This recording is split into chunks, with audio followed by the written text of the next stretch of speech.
Okay, so we're here at the conclusion of the Grand Prix Montreal race. We've got Mike Woods, who's the top Canadian. Tough race out there, Mike. Walk us through a little bit how it unfolded and how it went for you. Yeah, it was an incredibly difficult race. Like I said earlier in the press conferences, for sure the hardest race of my life. It was extremely difficult, and the rain. It was raining super hard, and that played the biggest factor in that degree of difficulty. Everybody wanted to be in the breakaway, Sure. And just because we're in the Maple Leaf, we don't have as much respect in the peloton from the World Tour guys, and it's so hard to hold a position up front.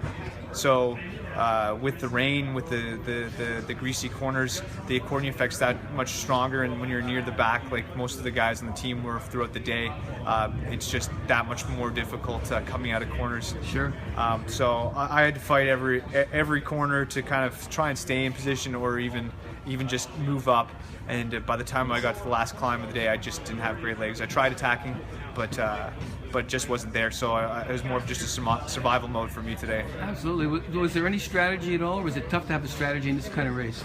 Yeah, well, Ryan Anderson had a great race today. He almost made that front split at the very end. So we had chatted, and the plan was for me to lead him out if he was able to make it over that last climb. Unfortunately, he had a great race, but just didn't have the legs on that last climb. Sure. Due to being that being in that poor position at the back for most of the race. But yeah, he had a great race, and it just ended up coming down to me at the end. And, There you go. Yeah. So the race in Quebec City was a little bit tough for you, eh? Yeah, a huge disappointment. Quebec's actually a really good course for me. Sure. I like that course, especially with the uphill finish. And yeah, just disappointed in the fact that I hit a pothole at a bad time. Yeah.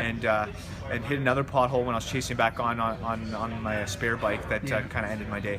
So two mechanicals, but the damage to the body wasn't bad. So I was able to come here and have a good one. Absolutely, and of course this race followed Tour of Alberta, which was another good one.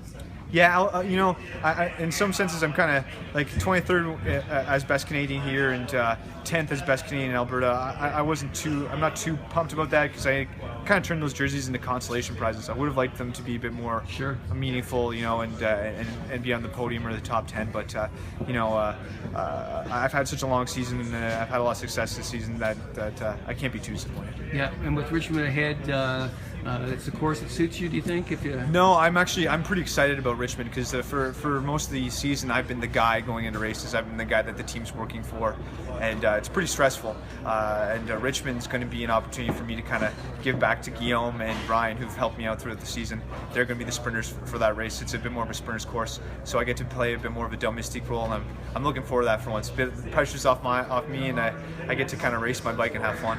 Well, there you go. It's a nice way to finish the season. All of it at home in Canada and in North America. So Without a doubt. we wish you all the best, and of course all the best next year with Canada Garmin. Oh, thank you so much. All the best.